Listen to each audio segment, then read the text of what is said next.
Throughout the immigrant experience, we have seen how workers gain respect with employment, and everyone is committed to work when decently employed. So immigrant workers throughout history are following the logic of where wealth can be redistributed. And unions have always asked for decency in meeting subsistence needs. So after populism, progressive reform, and revolution, the New Deal brought about the weekend and the 8-hour day.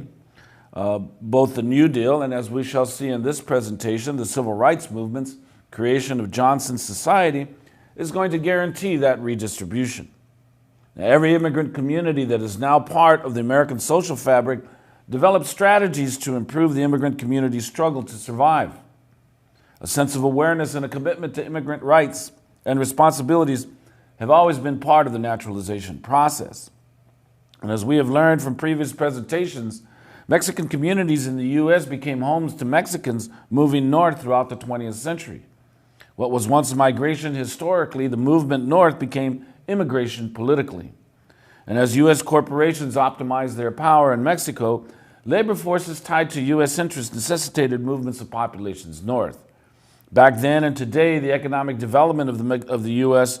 assures and perpetuates the need for Mexican labor. And throughout the 20th century, Mexicanos moved into areas predominantly Mexican, especially in the southwest U.S., and to areas that were environmentally, geographically, and topographically similar to Mexico. But regardless of border affiliation, all people experienced and continue to experience economic discrimination through a dual wage structure. The treatment by the dominant society is influenced by the fear of the other, of the not me, of the stranger at the gate. As a media-based hysteria is created when numbers increase. Now, the mass media stirs up public opinion, and this in turn influences legislation making discrimination legal, thus rendering a population in a disadvantaged position. So throughout the 20th century and into the 21st century, the Chicano-Mexicana urban barrio context has been dramatized as sociologists and academic alarmists concern themselves with, quote-unquote, the Mexican problem.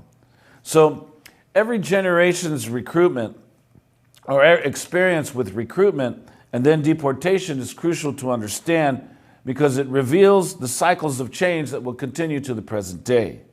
And whenever there are economic labor necessities in the U.S., the remedy becomes Mexican migration, which stimulates a movement of people into the United States. And when the labor needs are satisfied, there oftentimes occurs an economic downturn, which results in immigration restriction and deportation. And the process occurs again when the U.S. is in need of labor. So it's important to understand this cycle. And this cycle, I've repeated it many times in this class so that you can recognize its significance, because this cycle occurs numerous times in the 20th century. The cycles of change in immigration policy. It is important to understand this cycle. Today's controversy over Mexican migration is but a reflection of this historical cycle. It is not anything new, but part of the experience for every generation, and it must be faced.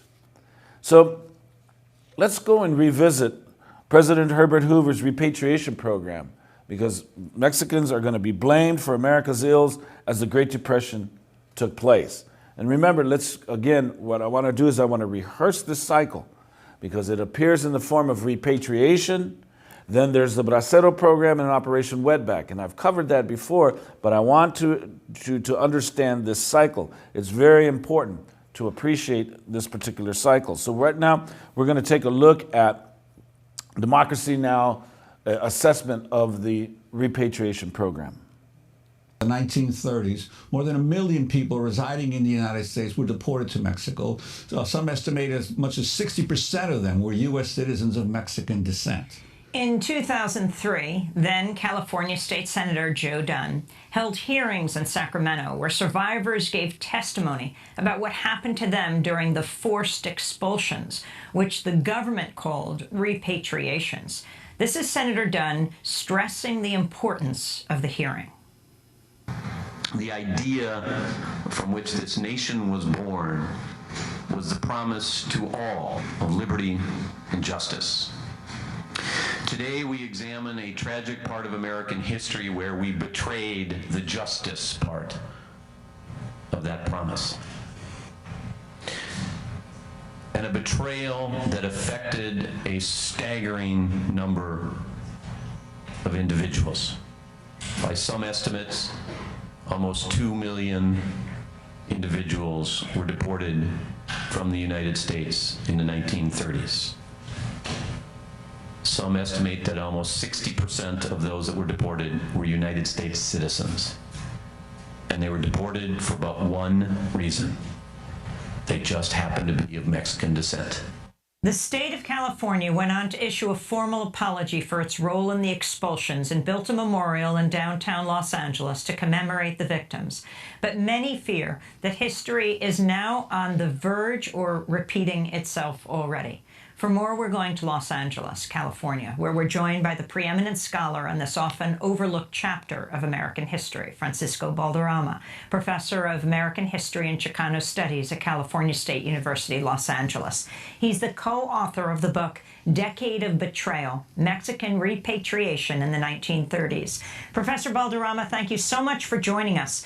I think for many, especially young people, but I'm sure many more, do not know this chapter of American history. Can you lay it out for us, what actually happened?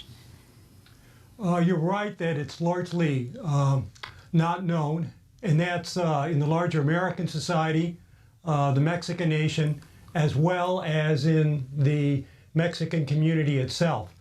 That this occurred during the Great Depression, a period of vast unemployment and underemployment, that at least over 1 million, Joe Dunn thinks in terms of maybe almost 2 million individuals, Mexican nationals and American citizens of Mexican descent were swept up and expelled out of this country.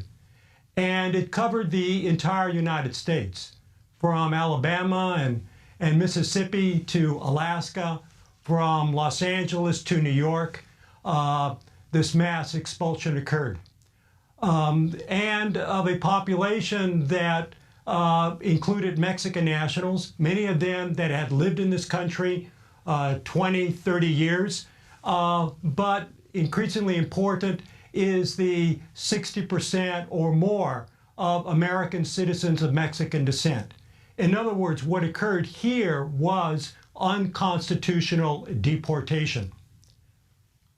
Well, Professor Balderrama, I'm wondering if you could talk also about the role of the press at that time in stirring up anti-immigrant fervor, because this began during the Hoover administration and then moved on into the Roosevelt administration. What was the role of the press as well? Well, the role of the press is significant, but it is also reflecting the larger American society at this time as well. The key notion that the press puts forward is that a Mexican is a Mexican. There is no distinction in terms of residence in this country. As I mentioned earlier, many of them had lived in this country 20, 25 years.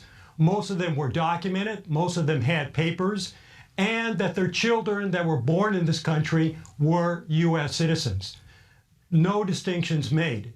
And that is accepted in this society and serves as a way of looking at the population, that even though they had contributed during better times to the economic prosperity of the United States, that now that's not recognized. They are the other, so to speak. I want to turn to Ignacio Pina, who lived in rural Idaho when sheriffs came to his house and took everybody in custody in the summer of 1931. His parents had lived in the United States for some 25 years. He was about to enter first grade. We're taking this from a film called A Forgotten Injustice. A now elderly Pina describes what happened that day. My mother was cooking and hand-making flour tortillas. I remember we were eating them with melted butter. Then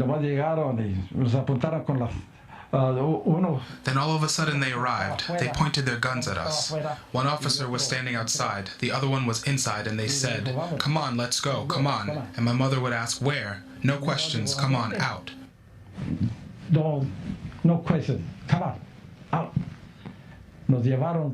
They took us to the fields where my father was working. Lo agarraron a él también y ahí llenaron otro carro. They grabbed him too, and then they filled up the other car with Mexicans that were working there as well. Y en Pocatello, Idaho. In Pocatello, Idaho, they put us in jail. We were in jail for 6 or 7 days. No podía yo comprender por qué estaba pasando lo que estaba. I was 6 years old, and as a kid I could not understand why we were in jail if we were not criminals. Mi padre estaba en una celda. My father was in one cell and my mother was in another, one with me, my 3 sisters, and my 2 brothers. But I could not understand why. Even when we were in the train on our way to El Paso, Texas, I wondered, where is this train going? What's going to happen with us? There were about 5 cars with lots of Mexicans, lots of families. We were so young, but I remember looking around at the people. They looked so sad. Because many were suffering the same things we were facing. They were kicked out too. They did it so we couldn't come back, even the ones that were born here like us. They didn't let us take anything with us, not even our birth certificates. Not even our birth certificates. That was Ignacio Pina. Professor Balderrama, you knew Ignacio Pina. Can you tell us more about this story and how typical it was? Well, Mr. Pina called me after we had the hearings in Sacramento. We conducted extensive interviews, and getting to meet his family, his son shared with me that he no longer has the nightmares that this man was experiencing well into his 80s because he was able to share his story with us.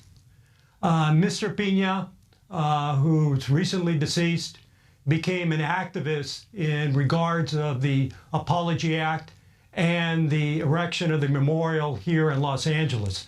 And I think it shows that an individual that suffered with this throughout his life, that even had nightmares as a senior citizen about that, became an activist and shared that story multiple times to the press, to the television, on, with the conviction that, as many of the other survivors, that this not happen to anybody else.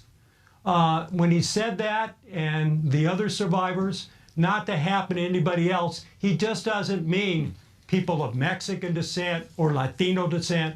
Rather, what he's saying is anybody else, and especially those that are American citizens. It shouldn't happen. We should not have unconstitutional deportation.